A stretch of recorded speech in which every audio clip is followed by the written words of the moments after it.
Luke, this is Parent Academy, and on this channel I'm going to share with you some of the ideas I've gained as a school principal and a teacher of middle schoolers and high schoolers, and hopefully help you to build stronger kids who are resilient and kind. Today I want to talk about some strategies to dealing with a teenager, maybe a defiant teenager. Teenagers don't really look to you anymore, at least not primarily, for whether or not they're okay. They're looking to their peer group and they're looking to culture. And it's almost unavoidable because what they're trying to figure out is where they fit. Realize that when a kid sets out to find their own value in the world instead of finding it from attention from you, it's going to look like they're trying to get control. In fact, it's what I call a power struggle. They're struggling with others, whether people in authority or their peers.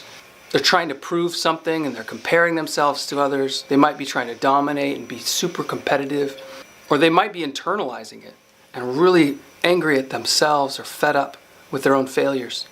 You might see some perfectionism or some self-loathing, condemnation. Either way, it's all driving from a need to feel like I matter. So the reality is that kids who struggle for power, kids who are defiant, teenagers especially, but really this applies to adults too, they're stuck in a loop, going back and forth. On one side, they act arrogant. They're trying to dominate others. They're indulging their selfish desires. They're comparing to others. But on the other side, when they face failure and reality, they come back to that self-loathing. They come back to trying to prove themselves all the time. And that same comparing still there, haunting them. The question, do I have what it takes? And that question drives them back and forth. And it's a question that, as a parent, there comes a point in their adolescence where you can't answer it anymore for them. They've got to go find it. So you've got to be there for them as a coach, instead of maybe as a mom or a dad like you thought you were. So I want to give you a couple of specific strategies. One, do something called triangulating. Triangulating with kids is when they pit mom against dad or dad against mom and make you feel like the bad guy for enforcing the rules. But as a parent, what you can do with triangulating is you can set yourself apart from the rules and the consequences so that neither your kid nor you take personally what's going on. Here's what I mean. If you've set up a time that they have to be home, or a time when they are expected to have something completed, and you set up a consequence for that, when it comes time to give that consequence, it's not you being offended that they broke your rule and now you are punishing them.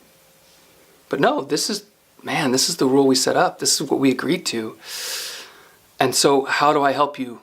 How do I help you, one, deal with this consequence? Because it can't change. Look, we made it. We agreed upon it. And two, let's prevent it from ever happening again. So triangulate, work with them to navigate the rules.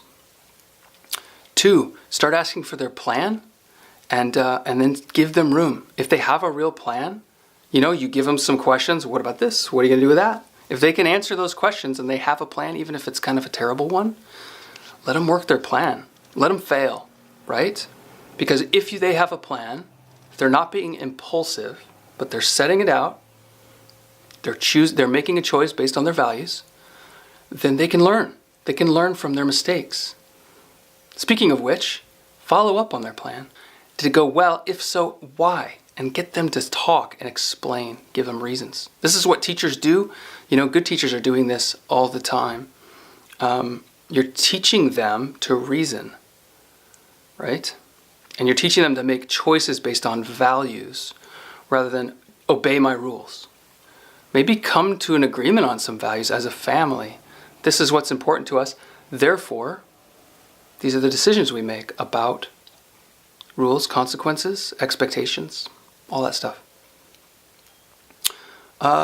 Lastly, and this is a silly one, it works for little kids, but it really works for teenagers too. Say yes. Say yes even when you're saying no. Here's what I mean. Can I borrow the car? Sure, yeah, you can, but when your room is clean Or yeah, you can borrow that when you're 18. Yeah, you could go on a trip. Let's talk about that for next summer. Yes, when instead of no.